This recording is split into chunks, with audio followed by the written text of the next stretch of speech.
Good morning. Welcome back to Prayer and Paddle. Today did not go as planned.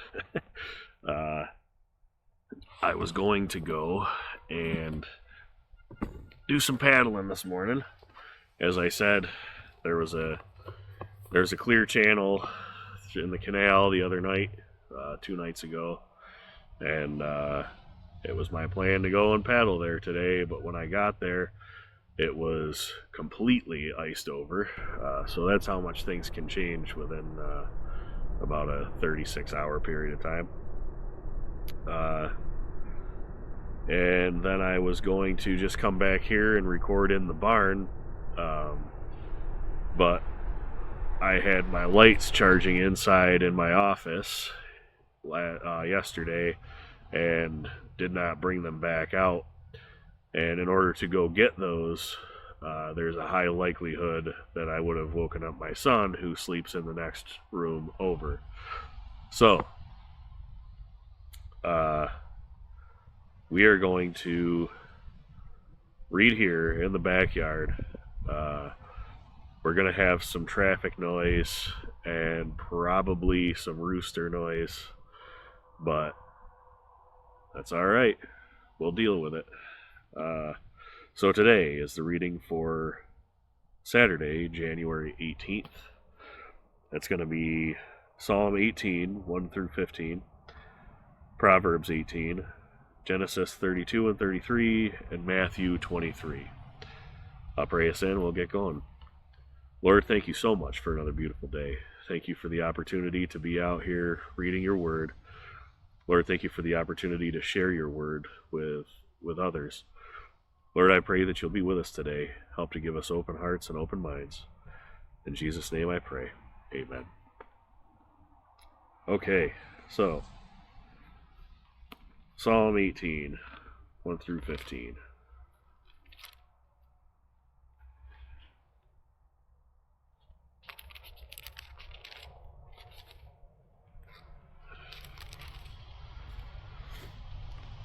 I will love thee, O Lord, my strength.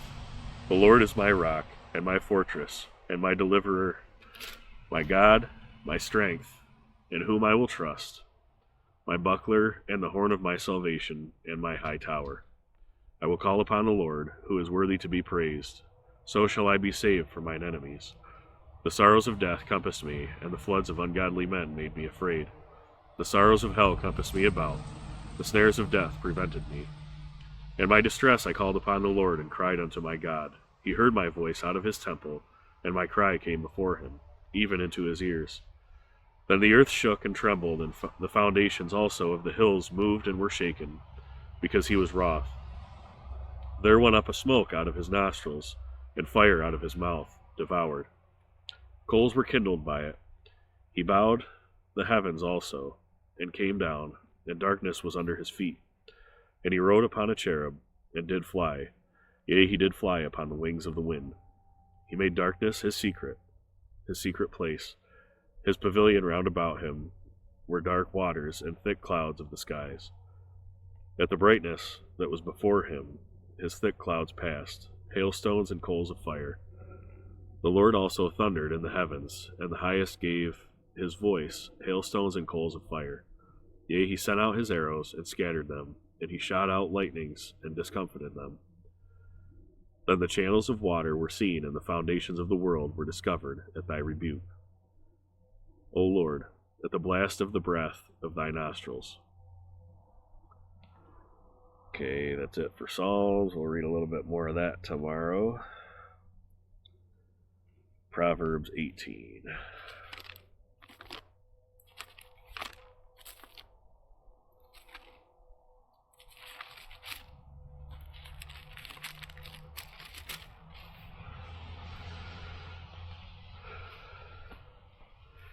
Through desire a man, having separated himself, seeketh and intermeddleth with all wisdom.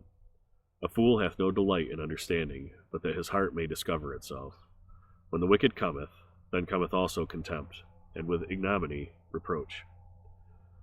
The words of a man's mouth are as deep waters, and the wellspring of wisdom as a flowing brook. It is not good to accept the person of the wicked, to overthrow the righteous in judgment. A fool's lips enter into contention, and his mouth calleth for strokes. A fool's mouth is his destruction, and his lips are the snare of his soul. The words of a talebearer are his wounds, and they go down into the innermost parts of the belly. He also that is slothful in his work is brother to him that is a great waster. The name of the Lord is a strong tower. The righteous runneth into it, and is safe. The rich man's wealth is his strong city, and as an high wall in his own conceit. Before destruction the heart of man is haughty, and before honor is humility. He that answereth a matter before he heareth it, it is folly and shame unto him. The spirit of a man will sustain his infirmity, but a wounded spirit who can bear? The heart of the prudent getteth knowledge, and the ear of the wise seeketh knowledge. A man's gift maketh room for him, and bringeth it before great men. He that is first in his own cause seemeth just, but his neighbor cometh and searcheth him. The lot causeth contentions to cease, and parteth between the mighty. A brother offended is harder to be won than a strong city, and their contentions are like the bars of a castle. A man's belly shall be satisfied with the fruit of his mouth, and with the increase of his lips shall he be filled. Death and life are in the power of the tongue, and they that love it shall eat the fruit thereof. Whoso findeth a wife findeth a good thing, and obtaineth favor of the Lord. The poor useth entreaties, but the rich answereth roughly. A man that hath friends must show himself friendly, and there is a friend that sticketh closer than a brother. Genesis 32 and 33.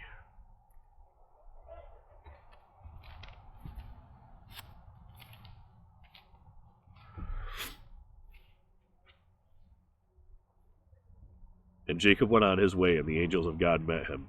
And when Jacob saw them, he said, This is God's host, and he called the name of that place Mahanaim.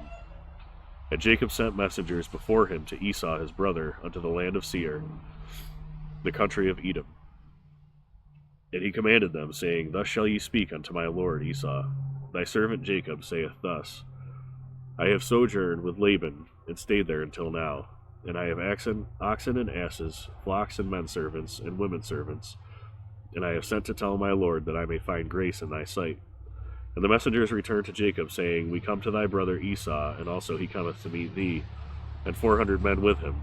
Then Jacob was greatly afraid and distressed. And he divided the people that was with him, and the flocks and herds, and the camels, into 2 bands, and said, If Esau come to the one company and smite it, then the other company which is left shall escape. And Jacob said, O God of my father Abraham, and God of my father Isaac, the Lord which saidst unto me, Return unto thy country, and to thy kindred, and I will deal with thee well, and I will deal well with thee. I am not worthy of the least of all the mercies, and of all the truth, which thou hast showed unto thy servant. For with my staff I passed over this Jordan, and now I am become 2 bands. Deliver me, I pray thee, from the hand of my brother, from the hand of Esau, for I fear him, lest he will come and smite me, and the mother with the children. And thou saidst, I will surely do thee good, and make thy seed as the sand of the sea, which cannot be numbered for multitude. And he lodged there that same night, and took of that which came to his hand a present for Esau his brother, 200 she-goats and 20 he-goats, 200 ewes and 20 rams, 30 milch camels with their colts, 40 kine and 10 bulls, 20 she-asses and 10 foals. And he delivered them into the hand of his servants, every drove by themselves, and said unto his servants, Pass over before me, and put a space betwixt drove and drove. And he commanded the foremost, saying, When Esau my brother meeteth thee, and asketh thee, saying, Whose art thou? And whither goest thou? And whose are these before thee? Then thou shalt say, They be thy servant Jacob's. It is a present sent unto my lord Esau, and behold also he is behind us. And so commanded he the second, and the third, and all that followed the droves, saying, On this manner shall ye speak unto Esau, when ye find him. And say ye, moreover, Behold, thy servant Jacob is behind us, for he said, I will appease him with the present that goeth before me, and afterward I will see his face, peradventure he will accept of me. So went the present over before him, and himself lodged that night in the company. And he rose up that night, and took his 2 wives, and his 2 women servants, and his 11 sons, and passed over the ford Jabbok. And he took them and sent them over the brook, and sent over that he had. And Jacob was left alone, and there wrestled a man with him until the breaking of the day. And when he saw that he prevailed not against him, he touched the hollow of his thigh, and the hollow of Jacob's thigh was out of joint, as he wrestled with him. And he said, Let me go, for the day breaketh. And he said, I will not let thee go, except thou bless me. And he said unto him, What is thy name? And he said, Jacob. And he said, Thy name shall be called no more Jacob, but Israel. For as a prince hast thou power with God, and with men, and hast prevailed. And Jacob asked him, and said, Tell me, I pray thee, thy name. And he said, Wherefore is it that thou dost ask after my name? And he blessed him there. And Jacob called the name of the place Peniel, for I have seen God face to face, and my life is preserved. And as he passed over Peniel, the sun rose upon him, and he halted upon his thigh. Therefore the children of Israel eat not of the sinew which shrank, which is upon the hollow of the thigh, unto this day, because he touched the hollow of Jacob's thigh, and the sinew that shrank. Genesis 33. And Jacob lifted up his eyes and looked, and behold, Esau came, and with him 400 men, and he divided the children unto Leah, and unto Rachel, and unto the 2 handmaids. And he put the handmaids and their children foremost, and Leah and her children after, and Rachel and Joseph hindermost. And he passed over before them, and bowed himself to the ground 7 times, until he came near to his brother. And Esau ran to meet him, and embraced him, and fell on his neck, and kissed him, and they wept.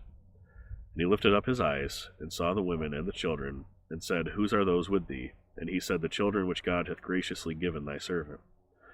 Then the handmaidens came near, they and their children, and they bowed themselves. And Leah also with her children came near, and bowed themselves. And after came Joseph near, and Rachel, and they bowed themselves. And he said, What meanest thou by all this drove which I met? And he said, These are to find grace in the sight of my Lord. And Esau said, I have enough, my brother, keep that thou hast unto thyself. And Jacob said, Nay, I pray thee, if now I have found grace in thy sight, then receive my present at my hand. For therefore I have seen thy face, as though I had seen the face of God, and thou wast pleased with me. Take, I pray thee, my blessing that is brought to thee, because God hath dealt graciously with me, and because I have enough. And he urged him, and he took it. And he said, Let us take our journey, and let us go, and I will go before thee. And he said unto him, My Lord knoweth that the children are tender, and the flocks and herds with young are with me. And if men should overdrive them one day, all the flock will die. Let my Lord, I pray thee, pass over before his servant, and I will lead on softly, according as the cattle that goeth before me, and the children be able to endure, until I come unto my Lord, unto Seir. And Esau said, Let me now leave with thee some of the folk that are with me. And he said, What needeth it? Let me find grace in the sight of my Lord. So Esau returned that day on his way unto Seir. And Jacob journeyed to Succoth, and built him an house, and made booths for his cattle. Therefore the name of the place is called Succoth. And Jacob came to Shalem, a city of Shechem, which is in the land of Canaan, when he came from Padan Aram, and pitched his tent before the city. And he bought a parcel of a field where he had spread his tent at the hand of the children of Hamor, Shechem's father, for 100 pieces of money. And he erected there an altar, and called it El Elo Israel. Alright. Matthew 23.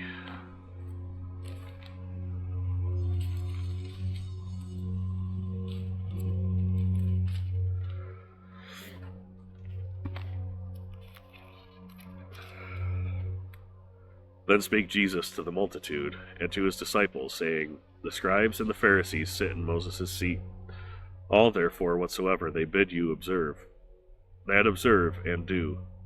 But do not ye after their works, for they say and do not. For they bind heavy burdens and grievous to be borne, and lay them on men's shoulders. But they themselves will not move them with one of their fingers. But all their works they do for to be seen of men. They make bread their phylacteries, and enlarge the borders of their garments. And love the uppermost rooms at feasts, and the chief seats in the synagogues, and greetings in the markets, and to be called of men, Rabbi, Rabbi. But be not ye called Rabbi, for one is your master, even Christ, and all ye are brethren. And call no man your father upon the earth, for one is your Father, which is in heaven. Neither be ye called masters, for one is your master, even Christ. But he that is greatest among you shall be your servant, and whosoever shall exalt himself shall be abased, and he that shall humble himself shall be exalted. But woe unto you, scribes and Pharisees, hypocrites! For ye shut up the kingdom of heaven against men, for ye neither go in yourselves, neither suffer ye them that are entering to go in. Woe unto you, scribes and Pharisees, hypocrites! For ye devour widows' houses, and for a pretense make long prayer. Therefore ye shall receive the greater damnation. Woe unto you, scribes and Pharisees, hypocrites! For ye compass sea and land, to make one proselyte. And when he is made, ye make him twofold more than the child of hell than yourselves. Woe unto you, ye blind guides, which say, Whosoever shall swear by the temple, it is nothing, but whosoever shall swear by the gold of the temple, he is a debtor. Ye fools and blind, for whether is greater, the gold or the temple that sanctifieth the gold? And whosoever shall swear by the altar, it is nothing, but whosoever sweareth by the gift that is upon it, he is guilty. Ye fools and blind, for whether is greater, the gift or the altar that sanctifieth the gift? Whoso, therefore, shall swear by the altar, sweareth by it, and by all things thereon. And whoso shall swear by the temple, sweareth by it, and by him that dwelleth therein. And he that shall swear by heaven, sweareth by the throne of God, and by him that sitteth thereon. Woe unto you, scribes and Pharisees, hypocrites! For ye pay tithe of mint, and anise, and cumin, and have omitted the weightier matters of the law, judgment, mercy, and faith. These ought ye to have done, and not to leave the other undone. Ye blind guides, which strain at a gnat, and swallow a camel. Woe unto you, scribes and Pharisees, hypocrites! For ye make clean the outside of the cup, and of the platter, but within they are full of extortion and excess. Thou blind Pharisee, cleanse first that which is within the cup and platter, that the outside of them may be clean also. Woe unto you, scribes and Pharisees, hypocrites! For ye are like unto whited sepulchres, which indeed appear beautiful outward, but are within full of dead men's bones, and of all uncleanness. Even so ye also outwardly appear righteous unto men, but within ye are full of hypocrisy and iniquity. Woe unto you, scribes and Pharisees, hypocrites! Because ye build the tombs of the prophets, and garnish the sepulchres of the righteous, and say, If we had been in the days of our fathers, we would not have been partakers with them in the blood of the prophets. Wherefore ye be witnesses unto yourselves, that ye are the children of them which killed the prophets. Fill ye up, then, the measure of your fathers. Ye serpents, ye generation of vipers, how can ye escape the damnation of hell? Wherefore, behold, I send unto you prophets and wise men and scribes, and some of them ye shall kill and crucify, and some of them shall ye scourge in your synagogues, and persecute them from city to city, that upon you may come all the righteous blood shed upon the earth, from the blood of righteous Abel unto the blood of Zacharias, son of Barachias, whom ye slew between the temple and the altar. Verily I say unto you, all these things shall come upon the generation. O Jerusalem, Jerusalem, thou that killest the prophets, and stonest them which are sent unto thee, how often would I have gathered thy children together, even as a hen gathereth her chickens under her wings, and ye would not. Behold, your house is left unto you desolate. For I say unto you, ye shall not see me henceforth, till ye shall say, Blessed is he that cometh in the name of the Lord. Amen. Alright, that's it for today. We have a little bit of sunlight now. I'm pretty late getting inside. Okay, I guess that's it for today. I love you all. God bless you. I hope you have a great day, and I pray that you're grateful today. Bye.